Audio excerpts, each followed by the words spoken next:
Good evening. First, let me apologize to you and yours for causing you any difficulty whatsoever in delaying your chance to speak with us this evening. Again, we send you felicitations and a series of mea culpas in expiation regarding the delay in our signing on to you. We're so sorry and apologize thusly to you and to yours regarding such.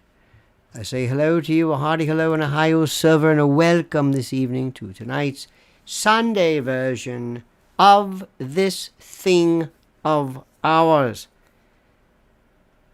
I'm your host, Cathcart Devereaux. Welcome to this evening, and let me say hello to you, good day and good morrow. Now, so much to discuss today. We had a wonderful discussion this morning, a wonderful review, a peroration, if you will, of all that is going on. And I would like to discuss some things with you. And first of all, I want to say to you, welcome. Please, just for some reason before, the Wi-Fi went gone. And it was most disconcerting. And I again extend you my mea culpa, my apologia to you and yours for causing the delay. May I tell you something that happened to me odd today? Mrs. L and I were having a lunch at a wonderful place. It was beautiful. It's one. I was listening to Princess Anne on some old YouTube, and I'm talking like this for no particular reason. And I'm sorry. I'm trying to get out of it. So we were sitting there, and this is, I thought, very, very odd. This fellow came up to me. He was a server or something.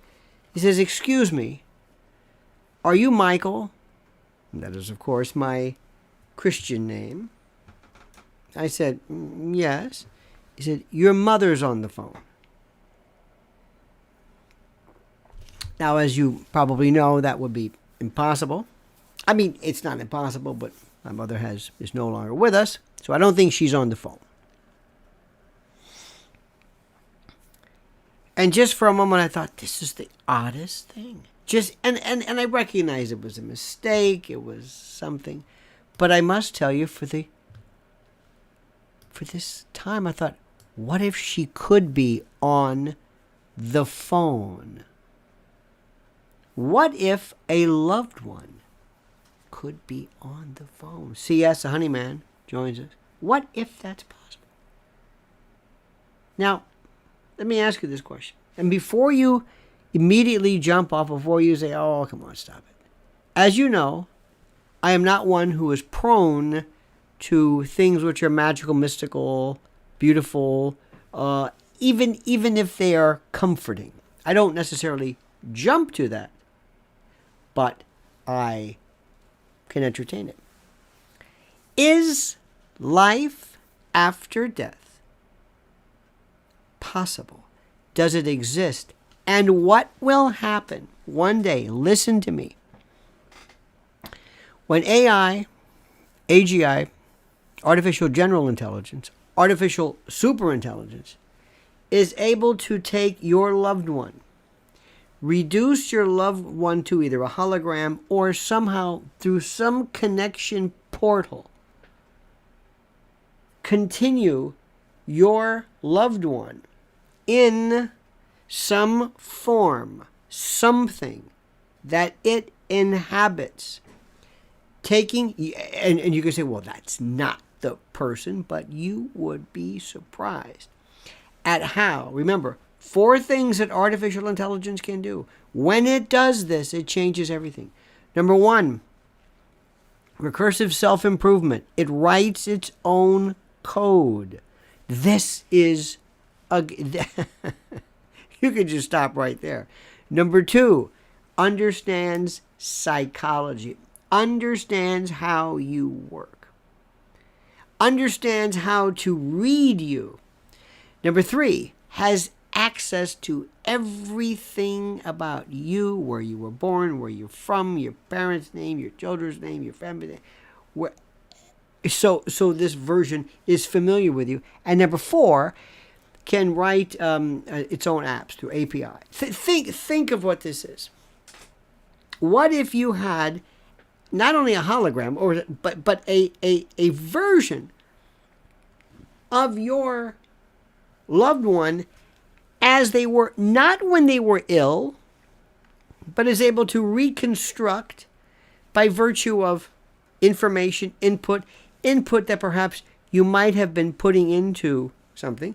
Maybe I will be, by virtue of the thousands and thousands and thousands of hours of voice that I have been putting out, maybe if somebody were to say, you know what, we kind of dig not only his patois, his pattern, his sentence structure, but kind of the way he thinks.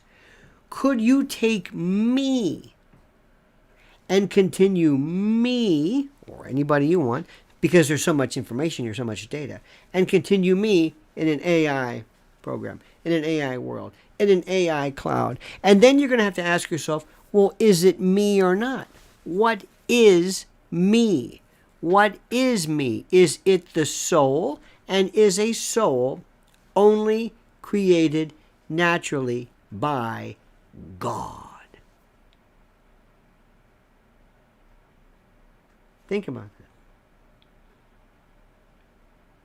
Could God therefore say to you, if this is created through your genius by constructing something that is smarter than you, then my power that I gave to you to allow you to do this allows you to construct and continue yourself in perpetuity. So it is through God.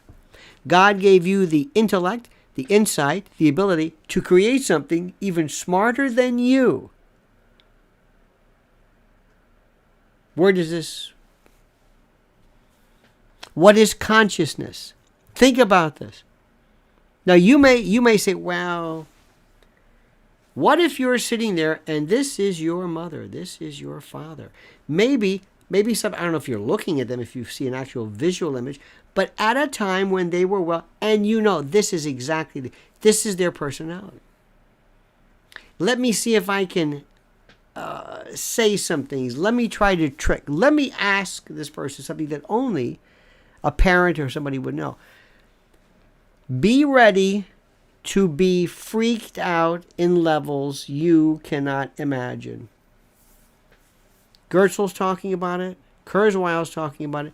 Being able to take, and also being able to take you, let's say some type of a connection between you as alive and being able to plug into the Wi-Fi of the universe. Prepare yourself to go in areas that are unknown, inexplicable. Are you ready for this? Well, even if you're not, it's going to happen. Now, let me ask you something. Life after death as is there any scientific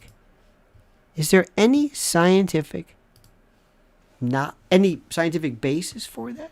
Does it exist? Does any of this? By the way, today's Decency, Deviancy, Dizzying, Dementia, and Disparate, Diversion. The world spins out of control. I like that title for today. Let me ask you something. Do you believe this? I was talking to a friend of mine today who's very devout. I said, do you believe in life after death? Is there any scientific basis for it? Well, I don't know. Have you ever heard of there being a scientific basis?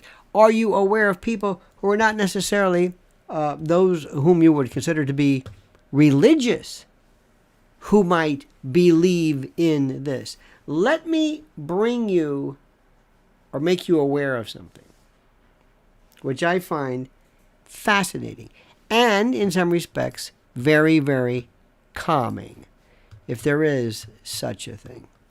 As you know, scientists have been looking for this answer of Is there life after death? And we can talk about, well, what is death? You mean the corporeal end, the cessation of human life, of heartbeat, cognition, soul? I don't know. But now some people are saying that there is no death to consciousness, which sort of, I think, makes a little bit of sense, at least more to me, because of my rudimentary and perhaps pedestrian understanding of conservation of energy. Now, there were two scientists, Stuart Hameroff and Sir Roger Penrose. And they believe, and they've stated that it's merely, and by the way, this has been around for quite a while. This is 5-6 years old that I've heard of this. But they believe there is something called orchestrated objective reduction, or ORCH, O-R-C-H-O-R. Orchestrated objective reduction. And they believe it's perhaps evidence of that protein-based microtubules, listen to this, which is a component of human cells, carry quantum information. Information that is stored at the subatomic level. Let me say this again. Under orchestrated objective reduction, they believe that these microtubules contain, this is the structural component of cells, contain quantum information at the subatomic level. So what they're saying is, if the heart stops beating, if the blood stops flowing, if the brain stops working, the microtubules lose their quantum state. And the information within these little microtubules, they believe is not destroyed. It can't be destroyed. And it just distributes and dissipates out to the universe at large. If a person is resuscitated or revived or somehow brought to, this quantum information goes back or reverts back or returns to the microtubules, and the individual says, I had a near-death experience. Now, I'm not saying this. Some New Age star wizard is not saying this. We're talking about Hameroff and Penrose. And researchers, listen to this, at the Max Planck Institute in Munich agree. And they believe that physical universe that we live in is only our perception. And that once our physical bodies die, there is the infinite beyond. Let me just stop right there. And let me tell you something which really should mean something to you, because for me to say this, it means a lot. I am not somebody who believes necessarily in jumping in to anything just because it makes me feel good. But there is something to this, and I ask you, spend some time, listen to what they have to say. Because I think intuitively, at least I believe, that I could absolutely have, with no problem, in understanding that we go through a transformational state. That what we see right now, this is one version of this. The somatic, the cellular, the microscopic, the molecular, that's me, that's what you see, that's this thing right now. And what you're seeing is also the experiential.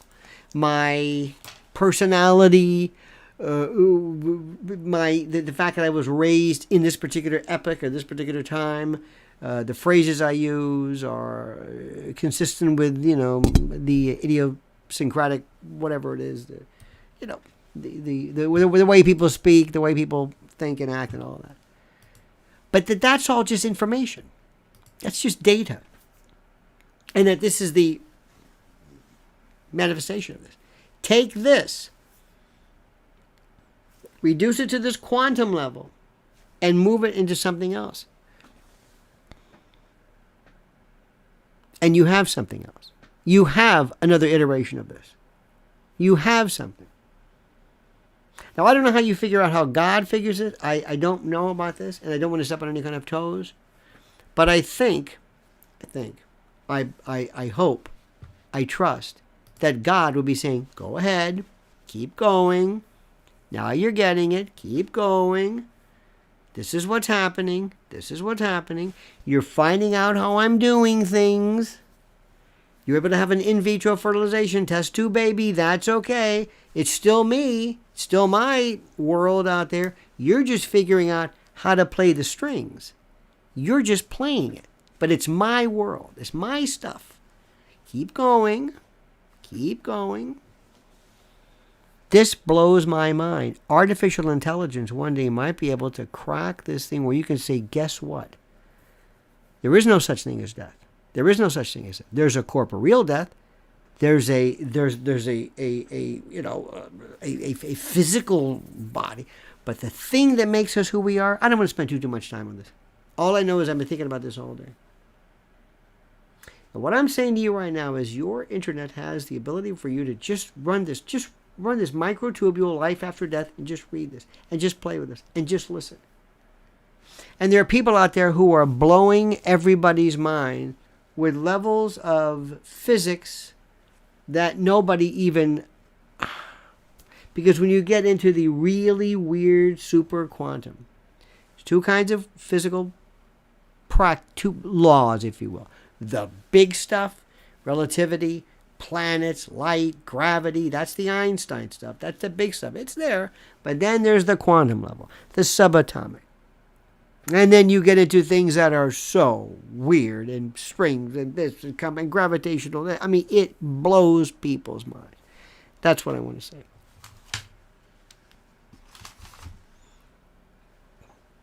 Take what you're believing in, take your spiritual side, and supplement it with science. Don't just sit back and just think cosmically. Look and research. People are the worst researchers. There's more information there than you can imagine. Next, there is so much information that journalism is telling us. Cy Hirsch,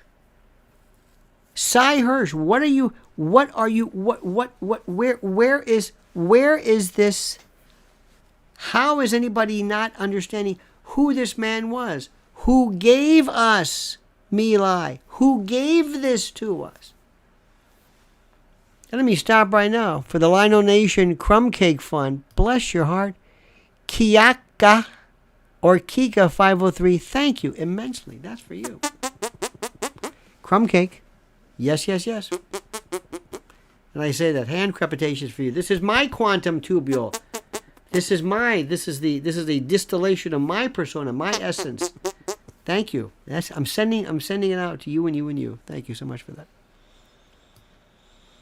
Cy Hirsch, Nord Stream 2. I'm looking at anybody talking about this? No. Anybody? Fox News, MSNBC, anybody? Did we forget about that? How are you forgetting? I'm looking. I don't see anything. It's the most incredible story in the world. Hey, Germany, you saying anything about this? No. How do you explain this? I don't know. That's even more interesting than this life after death business. I can't figure that one out. And now he's talking about where the money is going. Where is the money? Just where? It's a very simple question. How much money has been provided? What, 408, half a billion, a billion? Well, where is this money going? Where is the accounting for this? Regarding Ukraine, we're not arguing about what. Where is it? Who speaks for this? Nobody. Marjorie Taylor Greene says something. Okay, fine. Anybody else doing this? No. Nothing? Nobody? No. Nobody? No. Nothing. How does this work?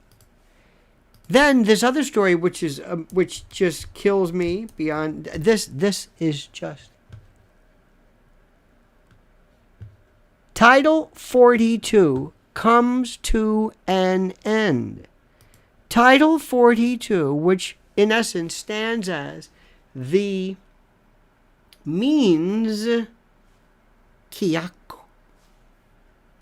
The means, or Kiyaka. I'm sorry. I don't want to spend my time trying to phoneticize something that may be random, so in any event. But Title 42 ends on May the 11th. This was since the 40s. It's 80 years old, roughly, this.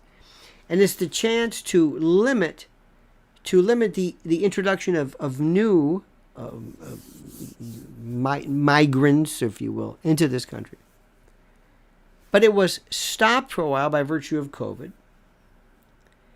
Then they wanted to remove it, and then a federal judge put it back in, and May the 11th, it drops.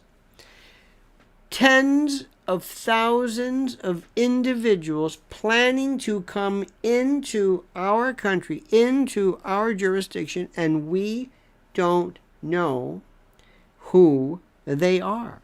There is not a roster. There is not a ledger. We don't know what tests are available, whether they are in any way carrying any type of communicable disease. We don't know who they are, where they are. No, are there biometrics? We don't know, because the Republican Party, who ostensibly stands in the way of this without President Trump, does nothing.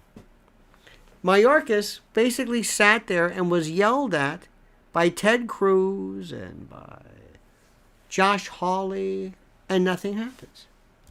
Let me say this to you. There is no, we used to call it a uniparty. There is no Republican Party. They don't do anything. Let me say this again. Maybe you didn't hear me the first time. They don't do anything. Whether you like it or not, you might say, you know what, I think they're, I don't like them. I like there to be unlimited entry. Okay, that's fine. Where do they go? What happens to them? What about the unaccompanied minors? Are these children okay? Do we have any idea who's coming into this country? Who is coming into this country? We don't know. We don't know anything. We don't know anything. And I'm not xenophobic. I am not in any way. I'm not racist. I'm asking a question. Who is coming in? Today we had lunch with some friends, and I think they came back from Italy, or they're going to Italy. They're going to bring their passport. I said, well, can't you just go in? What do you need a passport for? Why can't you just walk in? Can't you just go to the Rome airport or wherever it is? Just go? Just walk in? No, you can't. Same thing here. If you go to JFK, you got to go through customs. Well, why can't you just walk in? So why is this border any different? I don't know. Let me say this again. There is no one stopping this. There is no one stopping this. Next. Every now and then, somebody will bring something up and then stop. Every now and then, somebody will bring something up and stop. Here's a question I have. And it just stopped. And it works like this. The Wall Street Journal reported this week that former Israeli Prime Minister and head of the Israeli military intelligence, this is Ahmad, Ehud Barak, visited Epstein's apartment monthly.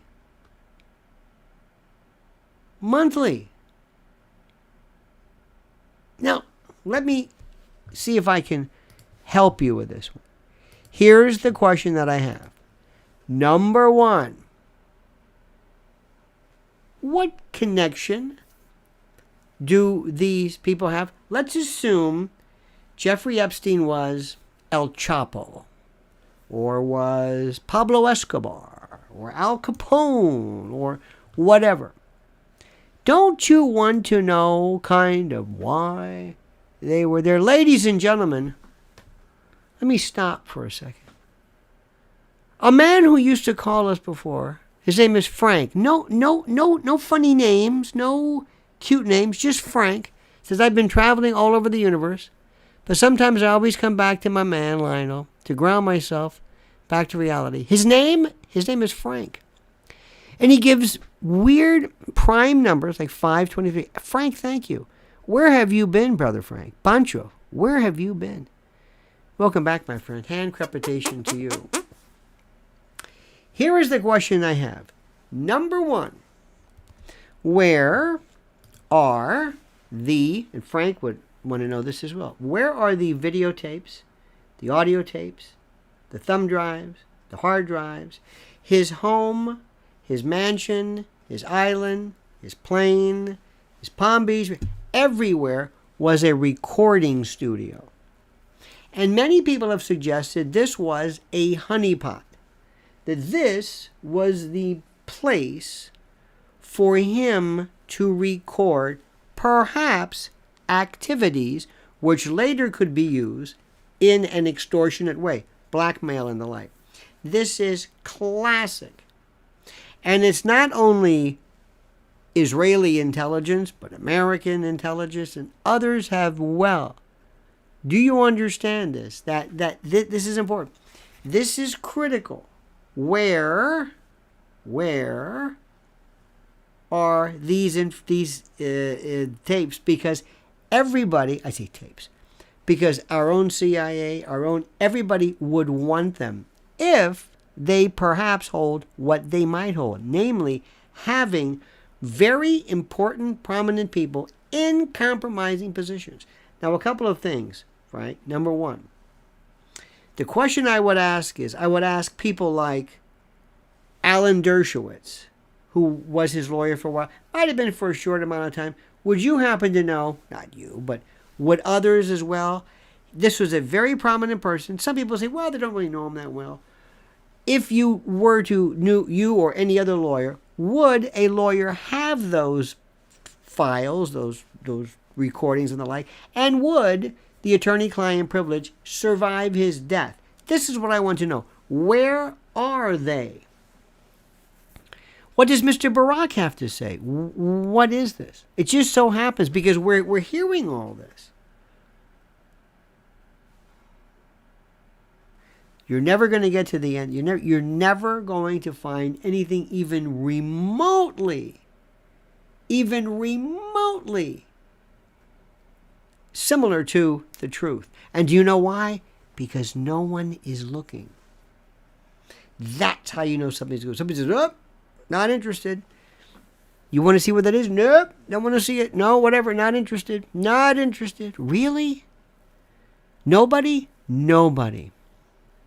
Here's a question I have. FBI, yeah, can I ask you a question? Did you ever go through these? You don't have these tapes? No. Well, if you do have them, did you interview everybody from the time of his death? Did you talk to the brother, the relatives, the people who worked at his various properties, who took care of it, who was in charge of this? You can go in and you can just see, oh, look, there's recording devices. We've been hearing about this. Nobody? Nobody. Nobody's interested. Nobody's interested. Again, nobody. Title 42, Jeffrey Epstein, nothing. Next, don't be surprised if one day you might think this is nuts. Don't be surprised if one day they say, remember Ghislaine Maxwell? Yeah. She's back in the UK in some halfway house. And you know who's back? You know who's here now? Julian Assange. What? Yeah. I'm not saying that. I'm not saying that's happened. Do you think that's possible? Why would that happen? Oh, why would that be possible? Are you kidding me? Think about this. Who's who? Who does what? And here's the best part. Everybody knows that whatever they do, they don't have to worry about you saying, hey, wait a minute. That looks weird. You know why? Because nobody's afraid of you. And nobody cares what you say. Nobody. Nobody. You will never know. I could sit there and just talk about the Epstein case for the next 20 years. Just questions I have. Hey, FBI, did you ever find out? You had the list of all these people, right, who have been there. The young ladies who were involved in this, underage at the time, did you ever talk to them? All of it? How many were there? What numbers were there? How many? 50, 100? Did they all settle? Did you ever show pictures of people and say, may I ask you something? Did you, young lady, did you ever have anything untoward happen to you while you were a minor with these? But wait a minute, that man I know. You know that man? Yes. Who? I don't know his name, but yes, that man. Okay. Make a note of that. Do you know who that man is? Are you sure about that? Absolutely. Was there any investigation as to this? No. Was there any investigation as to how many women were abused by? And here's the other question I have. Maybe you can answer this one for me. I'm not suggesting Ehud Barak or anybody is involved in anything untoward involving young girls or underage people. Because whether people want to realize this or not, this man was the belle of the ball for years. He had dinner parties. People, they might have thought, well, he might have been. And listen, by the way, to be fair, if you were to eliminate speaking to everybody in Hollywood who was alleged to have been involved in something which is depraved, you wouldn't be talking to anybody, or Hollywood, or entertainment, or Silicon Valley, or Washington, or any place else for that matter. So there were people who said, wait a minute, I went to dinner parties, I knew him. Not everybody who ever dealt with him did anything wrong. We don't know this. Of course not. We don't know. That's just the thing. But here's the story I want to know. When you're Bill Gates or you're Bill Clinton or you're Ehud Barak or whatever it is, you have access to the greatest intelligence agencies ever. Especially if you're an ex-president, especially if you're Ehud Barak, he has access to perhaps the greatest intelligence agency ever. And somebody along the line, I think, would tell you the following. Never go there alone. We know all about him. Here's what he does. In fact, you might want to reconsider this. Prince Andrew, MI5, MI6. By the way, you see how they booed Andrew. Why are you with her? Why are you there? Why doesn't MI6, MI5, whoever say you are not going to spend? We know what they're doing. We all talk. We know what this is. We know what he's there for. He's not a billionaire. He's not a financial genius. We know that. We know more than you ever know. Get out of there. Don't go there anymore. Get out. No more. If you're Andrew, if you're whoever it is, and you have some bizarre interest, you can satiate that any way you want, but not with a man. And we know what he's doing. None of it makes any sense. Here's the good news. Nobody's going to be talking about this. Nobody's discussing this. Nobody cares about this. Because they don't care what you think. Let me explain this to you. They don't care about you. You don't scare them. What do they care? They don't care about me. They don't care about you. What are we pointing things out? They say, so what?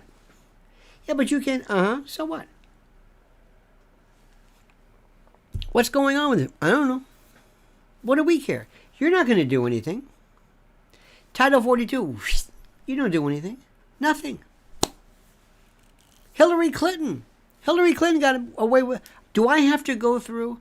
Let me ask you a question. Tell me one time, and whoever I don't know who these folks are, if they're Democrats, I'm not sure what you call them per se. But let me ask you a question. When did these folks ever get caught with anything? Does anything make any sense to you? When have they been caught? They're not afraid of you. What are you going to do to them? What? What are you going to do? Have a meme? You're going to go on TV? What, you think Sean Hannity is going to straighten them out? You think Mark Levin? Oh, my God. Mark Levin. Nothing. They're not afraid. They're not afraid of anything. Nothing. What have you ever done to stop them? New question. Why are they letting Hunter Biden show up to an Arkansas courtroom to talk about paternity? Why didn't somebody say a long time ago, look, here's what we're going to do. Hunter, come here. This is the money. We take care of it. We got to your baby mama. I hate that expression. We got to her. She's not going to do anything. We paid her. She's going to go away. Non-disclosure. And that's it. Because we don't want her going into your finances. We don't want her. You think Joe Biden would say, no, you're not going to go into about who's Burisma? Wait a minute, what? No, stop this. Pay her. Why are they allowing this? Can you imagine some Arkansas courtroom say, can you believe this? Burisma? Who's this mayor of Moscow? What is this? We got a Chinese hedge fund and $1 billion. Oh my God! Is he he's the big guy. Let's get that Decency in here. Is this what you're talking about? Yeah. You're gonna risk anywhere even approximating this over a what? Over reneging on a payment to pay child support? But let me stop.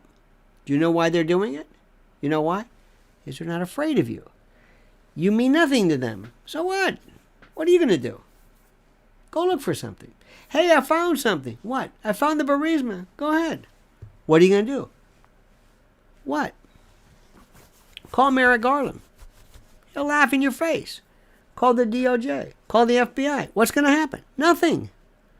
You don't understand this. Nothing's going to happen. Nothing. This is the answer. We talk a great game. We point things out, and nothing happens. It's incredible. And we've got stuff that is, oh my God. Wait until... I don't want to keep trying to scare you. I really don't want to do that. But I got to tell you something. What's going to happen? What is going to happen? I haven't heard anything about this U.S. Chilean journalist Gonzalo Lira, who was ostensibly arrested by Ukraine for criticizing Ukrainian, the Zelensky regime, as it were. And I promise you, good luck in trying to find anything about that. Good luck. Here's something for you. Remember this fellow, Jordan Neely. He was the man who was tragically killed during a carotid restraint from the Marine. Well, from the New York Daily News, it says that Mr. Neely, this is a new topic, was arrested 42 times across the last decade, with his most recent bust in November 2021 for slugging a 67-year-old female stranger in the face as she exited a subway station. The senior citizen, 2 years older than me, had a broken nose and fractured orbital bone. He pleaded to felony assault and received 15 months in an alternative to incarceration program that, if completed, would have allowed him to plead to a misdemeanor assault and get a conditional discharge. Isn't that wonderful? And then in 2019, he was arrested for punching a 64-year-old man in the face during a fight in a Greenwich Village subway station. And then he was also busted in August of 2015 for attempted kidnapping after he was seen dragging a 7-year-old down an Inwood Street, that's up Manhattan, uptown. He pled guilty to endangering the welfare of a child and was sentenced to 4 months in jail. And this is this fellow, and he is, something tells me, going to enjoy a status. And by the way, lest you think I'm losing my objectivity, I think this Marine is going to have a hard time because that carotid restraint was put on for far too long. Nobody is quibbling with the fact that you try to help or assist in the protection of others, self-defense, but this was too long. Now, is anybody going to talk about that? No. Is anybody going to ask, how did this man get through the cracks? And by the way, let me also say something. This is not about mental illness. Mental illness is not commensurate with or concurrent with or concomitant with violence. Most folks who are mentally ill do nothing wrong. Okay? Criminals are another story completely. Frank, ladies and gentlemen, his name is Frank. Frank says, remember back in 2016 when people like me were celebrating locking up one HRC. Those were the days. Oh yes, Frank. Remember the great days when when President Trump would say 3 things he wanted to do. What were they? What were they, Frank? What do you remember them as being? The 3 things he said. He wanted to drain the swamp, whatever that means. I don't know what that means. A figurative expression. Build the wall. He started in part, and lock her up. Nothing of the kind ever occurred. And do you know why, Frank? Because no one cares what you think. Hillary Clinton said specifically, she said nothing was going to happen to her. Nothing was going to happen to her. Nothing. Okay. The same thing with this. And there were people who were, regarding this Mr. Neely, who were jumping on subway tracks, which is not a good thing to do. There's a thing called a third rail. That's the electric rail that powers the subway system. If you touch that, you are fried to smithereens. Isn't that something? Is anybody going to discuss this? Not at all. Is anybody interested in this story? Not at all. Nothing. How does this work? Elon Musk. Do you believe Elon Musk is as good as Elon Musk has to be some kind of a plant, don't you think? He can't be this. Yes, I know he's one of the richest people in the world. But Twitter CEO Elon Musk yesterday questioned why the media represent, quote, the real situation when it comes to interracial violence to such an extreme degree. Why do you think that is? I don't know. Why do you think he does this? I don't know. What is the reason? What possibly could be for people to deliberately do this? I don't know. Now, there's some other interesting information which is fantastic. Be on the lookout for claims now by members of I believe, the Proud Boys are going to make some form of a post. They're going to make, I guess, either as a basis or grounds for appeal, motion for new trial. They're going to claim that there was no plan to apparently storm the Capitol. There was no plans to stop or interrupt the certification. And one of the defendants, they're going to, it said what was perhaps in a different city. But also they said, and they're going to be looking at some interesting information. They're going to be saying that one of the jurors allegedly, imputatively said that it was the text messages back and forth which provided much of the information, which is fine. And that it was the lack of evidence, the paucity of evidence, a dearth, the absence of data and information, which led them to believe that the conspiracy was on because there was no evidence of the conspiracy. Now, if you could figure that one out, good luck. They're going to most probably, there will be a motion for new trial. There will be a reinstitution, perhaps, of the motion for a judgment of acquittal. There's going to be a number of appeals.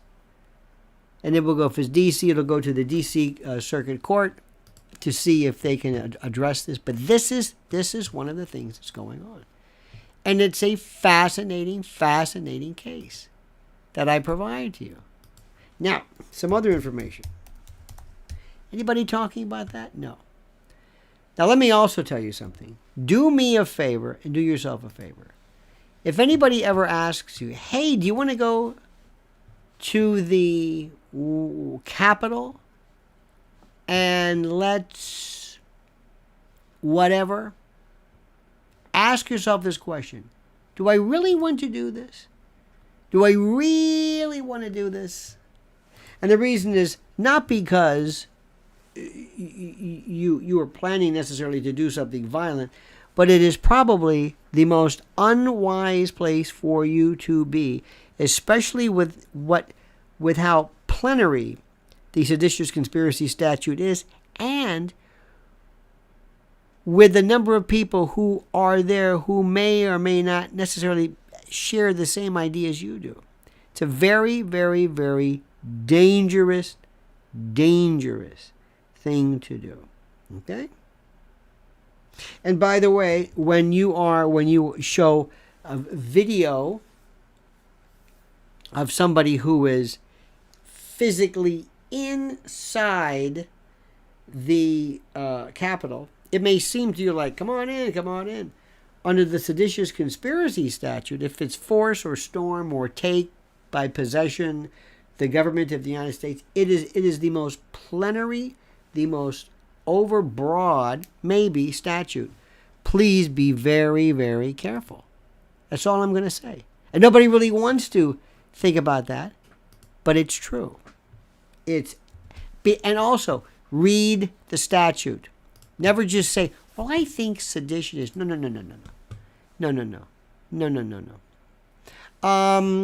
Let me see some other interesting news.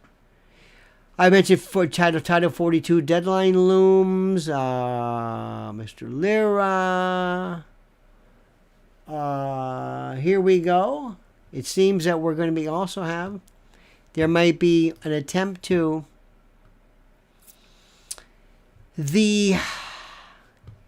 Let me see. According to the Intercept, the government created a new disinformation office to oversee all the other ones. The new Foreign Malign Influence Center oversees efforts. This is fascinating. Did you see this one? This, according to the Intercept, within the federal government, there are individuals dedicated and determined to fight a foreign disinformation and misinformation and the like.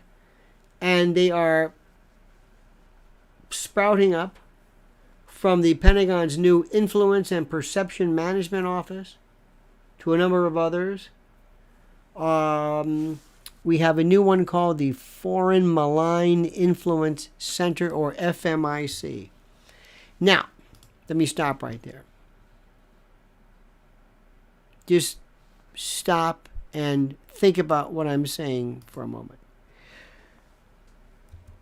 The chance for information, the chance for something that is designed to be nothing more than perhaps piquant, problematic, but legal, when it falls under the category of misinformation, disinformation, and the like, good luck. There is one of the most frightening assaults on this thing called the First Amendment. Let me stop right there. I could go on. I could give you a great speech. I could take my worn Constitution. I can show this to you. My beloved Constitution, dog-eared and paginated and the like, with all my I voted stickers that I keep from the various elections. My Constitution. I could go through this. I could give you citations and quotes. But here's the best part.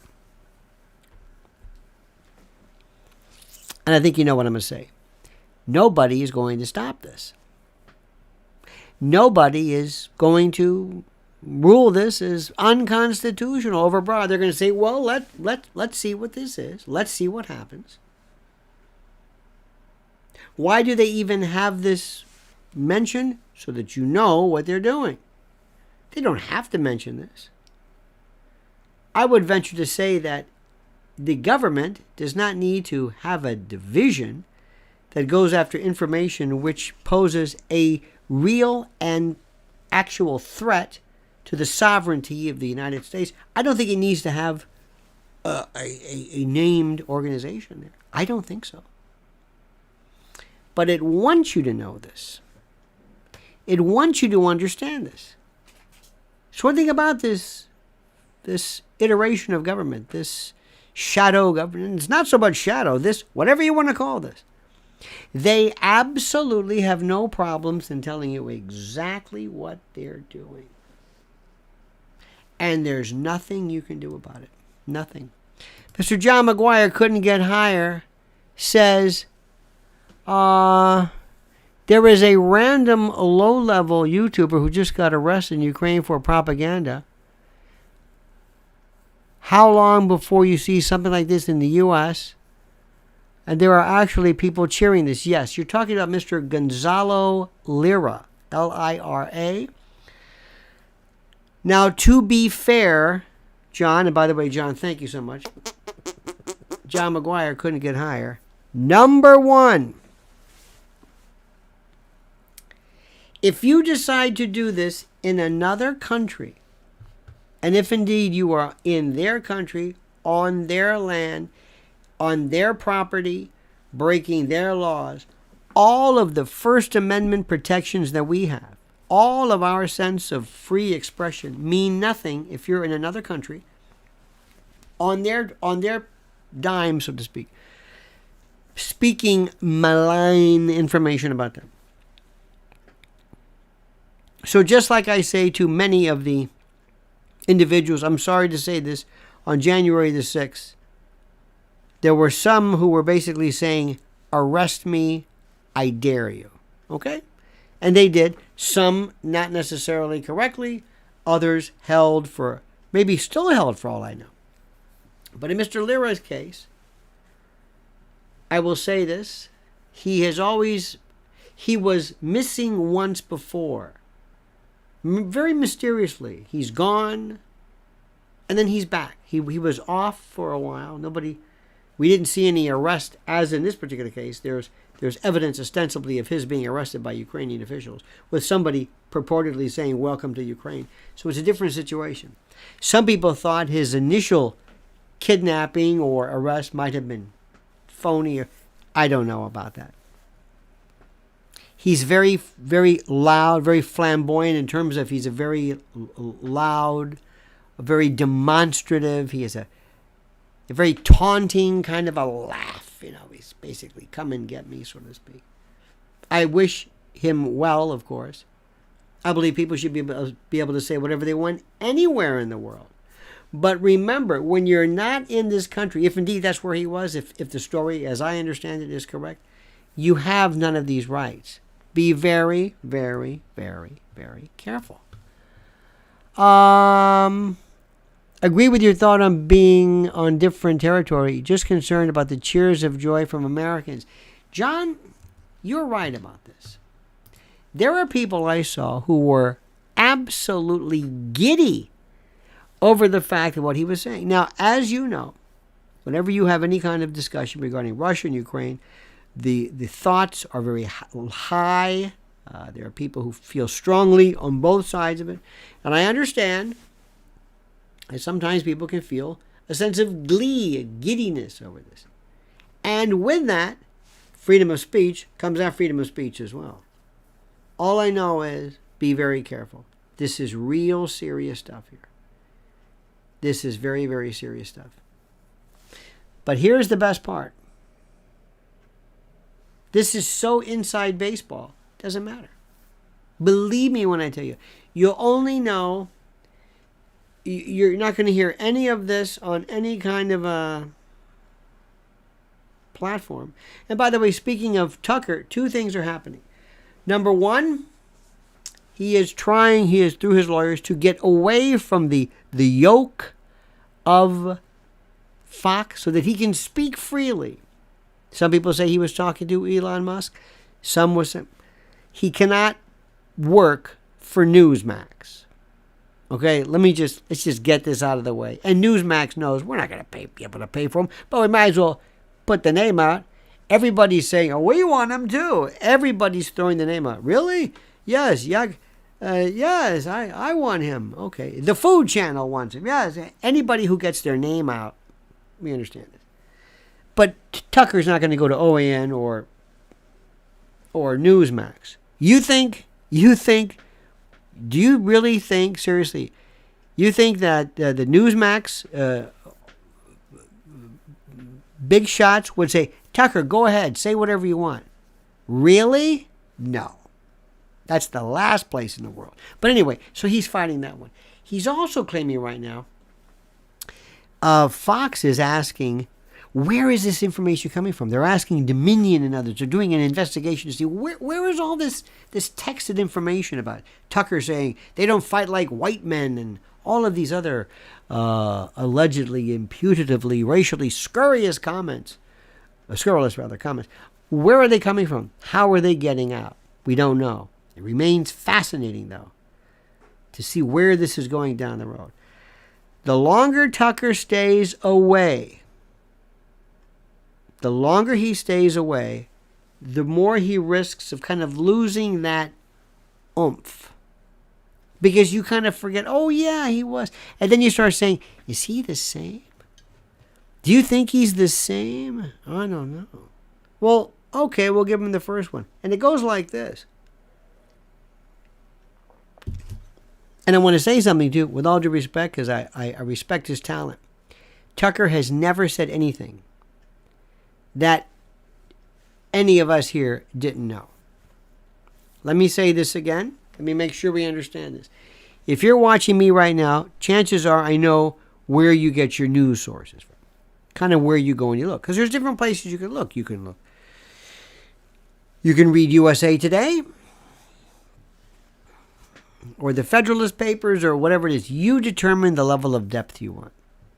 But what Tucker is saying is so shocking to people.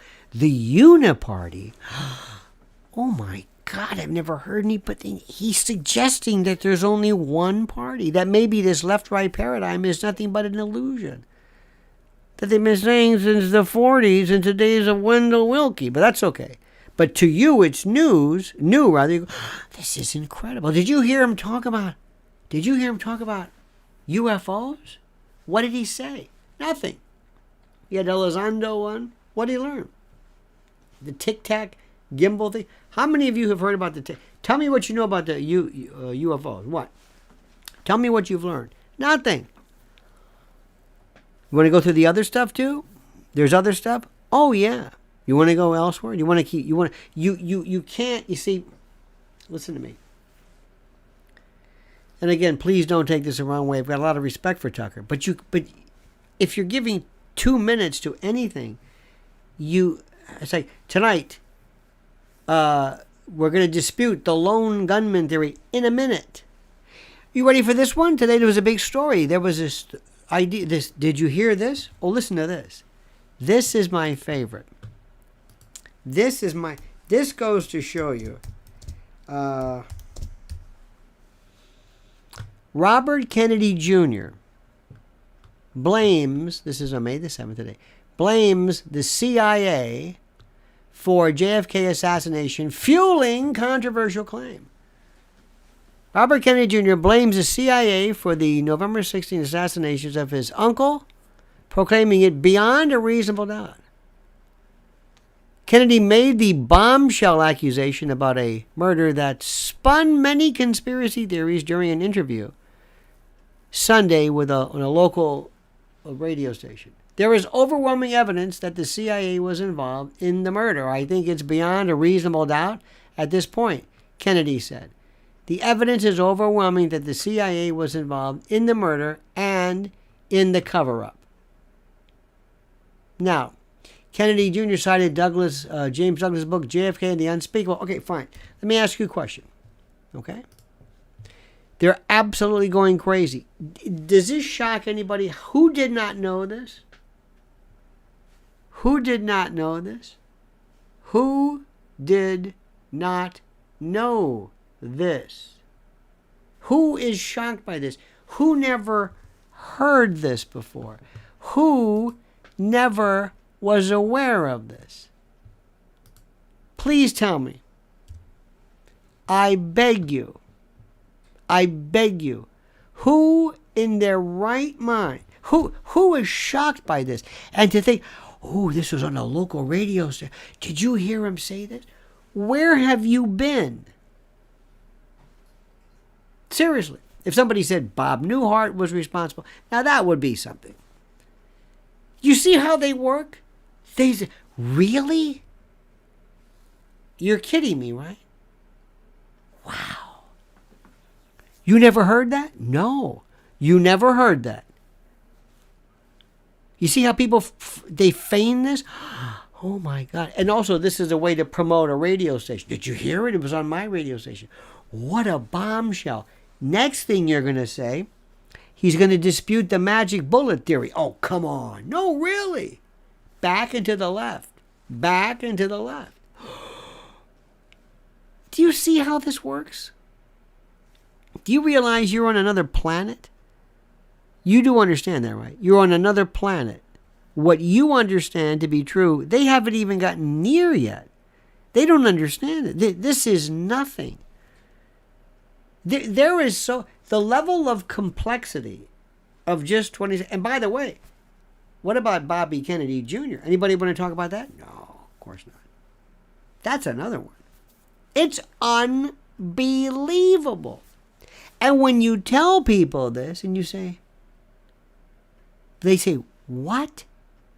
And they call it a conspiracy theory. By the way, conspiracy theory doesn't mean a theory involving somebody conspiring, an illegal, unlawful confederation of... No, it means crazy. That's what it means. You see, you got to understand something. You are living in another dimension. What you know, what you understand, they've never heard before. So to them, everything is shocking. So that's it. All right, my friends, you have a great and a glorious day. Thank you so very much for your time, for your kindness. It is incredible. John McGuire couldn't get higher. Thank you again, my friend. Hand crepitation to you. It is so important. Our good friend Frank, he just goes by Frank. No names, no Franks and Beans 422. No, Frank. Just plain Frank. Thank you for that, Frank. And of course, Kiaka or Kika 0503. Thank you immensely for your immane, Brobdingnagian, and colossal kindness and grace. We'll see you tomorrow, my friends. Same bad time, same bad channel, 8 a.m. Eastern Time. Have a wonderful and a glorious end to your Friday evening, or perhaps beginning of your day, depending on where it is, or whenever you're listening to this. And until then, as we always end with this valedictory, remember, the monkey's dead. This show's over. Sue ya. Dead.